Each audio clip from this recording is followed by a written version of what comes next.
Nous sommes maintenant dans le dernier chapitre du commentaire de Sri Aurobindo sur le Kena Upanishad, intitulé Un dernier mot. Dans ce chapitre, Sri Aurobindo adopte une approche différente de celle des chapitres précédents. Alors qu'auparavant il suivait fidèlement la séquence, le rythme et le contenu du Kena, il se recule maintenant et examine le contenu dans son ensemble, de manière plus structurée et rationnelle.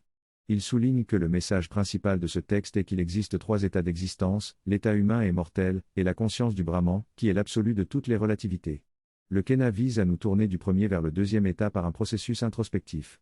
Sri Aurobindo décrit également les conséquences de ce changement, soulignant que dans le deuxième état, nous continuons à vivre, penser et percevoir, mais à un niveau plus profond, réel, complet et libre. Notre perception de la réalité se libère des limites et des distorsions et voit tout comme une manifestation du divin. Notre connaissance, notre volonté et notre langage dépassent également leurs limites pour embrasser une conscience plus vaste et sans ignorance. Dans ce deuxième état, tout est libre de toute limitation et division, et se déploie dans une dimension de grandeur, d'infinité et d'immortalité. Il conclut que ce mouvement d'ascension consiste à transcender la joie et la tristesse terrestres pour accéder à une béatitude transcendante. Sri Aurobindo aborde ensuite la question de savoir comment effectuer cette transition. Il présente la logique du Kena et les deux mouvements nécessaires pour ce faire, un mouvement externe qui consiste à se détacher des apparences et des réalités de ce monde mortel, et un mouvement interne qui consiste à se tourner vers notre propre source spirituelle. Sri Aurobindo souligne qu'il faut abandonner notre attachement aux choses figurées du monde mortel et nous tourner vers le bien suprême, la vérité transcendantale, la lumière et la beauté qui font disparaître la dualité entre le bien et le mal.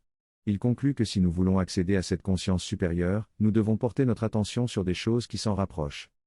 La première étape pour se détacher des choses du monde mortel est d'abandonner notre attachement à leur apparence. Nous sommes liés à ces choses comme si elles étaient des cordes qui nous retiennent. Mais en réalité, nous sommes attachés à une représentation de ces choses, et non à elles-mêmes. Par exemple, une carte représente une région, mais elle n'est pas la région elle-même. Nous pouvons nous perdre dans la carte si elle ne correspond pas à la réalité. De même, dans notre vie mortelle, nous nous déplaçons du symbole à la réalité, mais nous agissons comme si les symboles étaient la réalité. Nous devenons perdus, incertains et inquiets, et nous nous attachons à tout ce qui nous offre une solution immédiate, sans réfléchir à ce qui est réellement juste. Nous sommes liés à notre RPS, à notre énergie vitale et à notre esprit, et nous avons oublié que nous sommes libres de ces attachements. Pour passer à la réalité, nous devons abandonner notre attachement à l'apparence des choses. Par exemple, au lieu d'être attirés par l'apparence d'une pomme luisante, nous devons utiliser notre intelligence pour reconnaître qu'elle a été traitée chimiquement. Nous devons nous détacher de notre première attraction et choisir ce qui est réellement bon pour nous. Dans la même mesure, nous pouvons observer comment les animaux sont profondément attachés à l'apparence des choses, comme un chien qui court après une voiture. Nous devons nous détacher de ces attachements pour accéder à la réalité. La nature humaine est en proie à son propre conditionnement, ce qui nous emprisonne dans les sens et les émotions. Cependant, si nous faisons l'effort d'utiliser notre intelligence, nous pouvons prendre du recul par rapport à ce mouvement et choisir de nous détacher de nos attachements. Ce processus peut sembler douloureux, mais il est nécessaire pour nous libérer de la souffrance. Il est plus facile de se détacher des choses qui sont loin de nous, mais cela devient plus difficile lorsque cela concerne nos proches ou les choses auxquelles nous sommes personnellement attachés. Cependant, en prenant conscience de notre véritable identité, qui n'est ni le corps ni les émotions, mais l'esprit, nous pouvons nous détacher sans ressentir de douleur. Le problème réside souvent dans notre habitude de retomber dans nos anciens schémas. Cependant, la douleur n'est pas nécessaire lors du détachement, car si nous nous situons dans l'esprit supérieur, nous pouvons nous libérer sans souffrir. Il est également important de se détacher de l'attachement même de l'esprit, ce qui peut être plus délicat pour ceux qui ont tendance à vivre davantage dans l'esprit. Mais avec un peu d'effort, cela est possible. Pour atteindre l'unité et l'immortalité, nous devons abandonner les dualités et les réalités mortelles du monde matériel. Il est essentiel de cesser de poursuivre les biens matériels, ainsi que la beauté et la lumière du monde. Ce n'est pas que ces choses soient mauvaises en soi, mais elles nous retiennent dans le cycle des dualités. La recherche du bien, de la beauté et de la lumière doit être dépassée. Il faut plutôt se tourner vers le suprême bien, la vérité transcendante, la lumière et la beauté. Lorsque nous approchons de cette réalité supérieure, les opposés tels que le bien et le mal disparaissent. C'est ainsi que nous saurons que nous nous en approchons réellement. La clé est de se libérer des dualités et de se tourner vers une réalité plus élevée, où le bien et le mal ne sont plus des concepts opposés. Cela nécessite un effort de notre part, mais cela ouvrira la voie à l'unité et à l'immortalité. Dans cette synthèse, l'auteur fait une analogie entre la vie dans la forêt et l'évolution de l'esprit humain. Il explique que si l'on observe la forêt d'un point de vue individuel, on peut considérer certains éléments comme bons ou mauvais. Par exemple, la prédation d'un lion sur un cerf serait considérée comme mauvaise pour le cerf, mais bonne pour le lion et pour l'équilibre de la forêt. Cependant, si l'on élargit notre perspective et que l'on observe la forêt dans son ensemble sur une longue période de temps, on comprend que chaque événement, même ceux que l'on peut considérer comme mauvais, sert un objectif plus grand. L'auteur applique ensuite cette réflexion à l'évolution de la conscience humaine. Il explique que toutes les luttes, les conflits et les souffrances ont leur raison d'être dans le développement de l'humanité. Il suggère que l'on peut atteindre une compréhension détachée et impersonnelle de ce processus pour trouver la transcendance et atteindre un état de conscience supérieur. Cependant, l'auteur reconnaît que cela peut être difficile à mettre en pratique pour les individus qui souffrent actuellement. Il souligne que la première étape est de reconnaître que le dépassement de notre conscience actuelle est nécessaire, mais il n'explique pas clairement les étapes concrètes à suivre pour y parvenir. Finalement, il suggère que pour transcender notre conscience actuelle, nous devons commencer par comprendre les principes cosmiques qui se cachent derrière nos expériences dans le monde. En prenant conscience de ces principes, nous pourrons alors les transformer afin d'atteindre une conscience supérieure et une union avec le divin.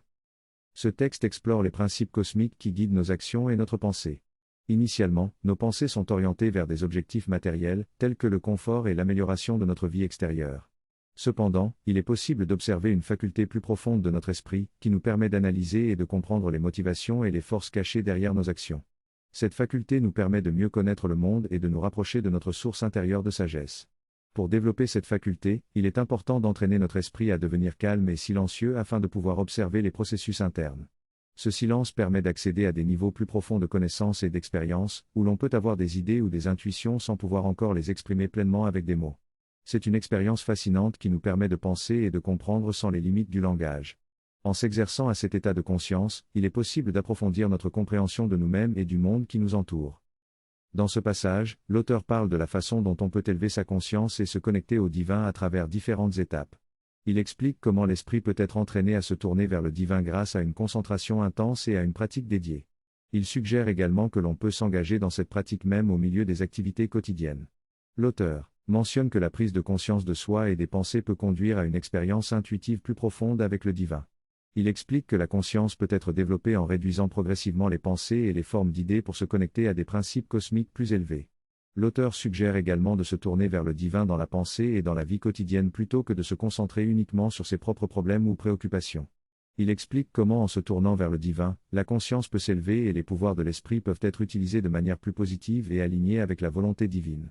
L'auteur suggère également de ne pas se sentir coupable de profiter des plaisirs de la vie, mais plutôt de les apprécier en reconnaissant leur origine divine. La présence divine rend la nourriture délicieuse. Il est recommandé de partager l'expérience de manger avec la Divine Mère en lui offrant l'appréciation du repas.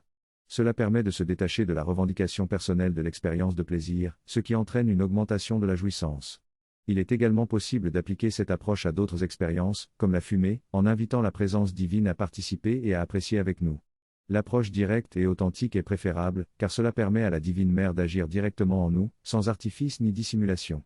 Elle peut ainsi travailler rapidement pour dissoudre les attachements personnels et éliminer les vices. Une anecdote est partagée sur un étudiant qui a reçu l'approbation de la Divine Mère pour boire de la bière allemande et du vin français lors de ses études à l'étranger. Le fait de faire de ces expériences une connexion avec la Divine Mère permet à celle-ci de l'accompagner et de le guider, peu importe ce qu'il fait. Dans ce texte, l'auteur aborde le concept de la transformation de la conscience à travers différents aspects de la vie tels que la pensée, la parole et les sens. Il souligne l'importance de prendre du recul avant d'agir ou de parler afin de se connecter à une inspiration ou à une guidance plus élevée. L'auteur suggère également que l'esprit, la vie, la parole et les sens sont tous des manifestations imparfaites d'un principe cosmique plus profond, et que la recherche de leur objectif suprême et de leur mouvement absolu conduit à une existence plus élevée.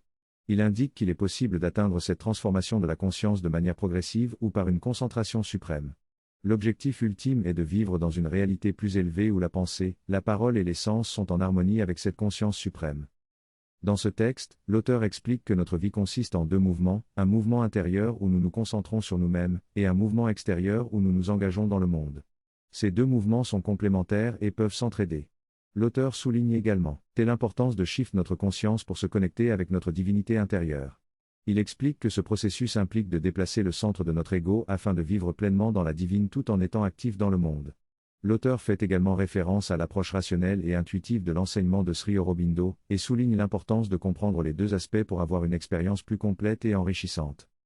La logique nécessite seulement une phrase, mais l'intuition nécessite 10 fois plus de contenu, qui est présenté un peu pour une valeur 100 fois plus élevée. Malheureusement, avec l'enseignement de M. Yerevan, les livres et l'étude des livres sont souvent réduits à une structure logique en résumant simplement un paragraphe. On perd ainsi toute l'expérience et le contenu intuitif.